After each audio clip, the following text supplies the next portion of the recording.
सरकारी कर्मचारियों के राष्ट्रीय स्वयंसेवक संघ के कार्यक्रमों में हिस्सा लेने पर लगी रोक राज्य सरकार ने हटा दी है। इस संबंध में सामान्य प्रशासन विभाग ने सर्कुलर जारी कर दिया है।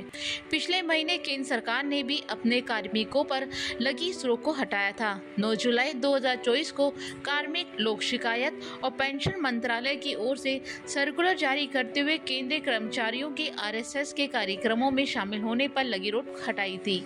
इसके बाद राजस्थान में भी राज्य कर्मचारियों पर लगी इस रोक को हटाने की आवाज उठने लगी।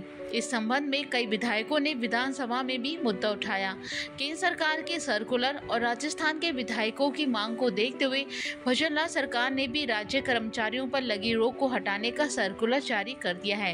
अब सरकारी कर्मचारी भी बेरोक टोक RSS की शाखाओं में शामिल हो सकेंगे। 9 जुलाई 2024 को जब केंद्र सरकार की ओर से केंद्रीय कर्मचारियों के RSS के कार्यक्रमों में शामिल होने पर लगी रोक हटाने का सर्कुलर जारी किया गया तो सोशल मीडिया पर बहस शुरू हो गई। कई यूजर्स ने केंद्र सरकार के इस फैसले को सही बताया तो कई लोग इसके विरोध में उतर गए। विरोध करने वालों का तर्क था कि RSS की गतिविधियां देश विरोधी थी, इसलिए सरदार वल्लभ भाई पटेल ने इस पर प्रतिबंध लगाया था। वहीं इसका समर्थन करने वालों का कहना था कि राष्ट्रीय स्वयंसेवक संघ की ओर से देश के युवाओं को अच्छे संस्कार दिए जाते हैं, ऐसे में सरकारी कार्मिकों पर रोक लगाना गलत है।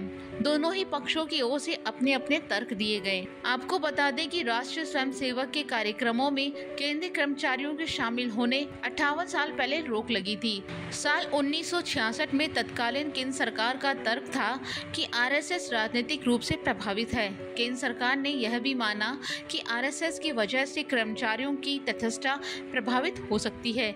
इसे धर्मनिरपेक्ष समाज के लिए उचित नहीं माना गया। PM मोदी की ओर से जब ये रोक हटाई गई तब कांग्रेस के नेताओं ने सरकार पर तंज कसे थे।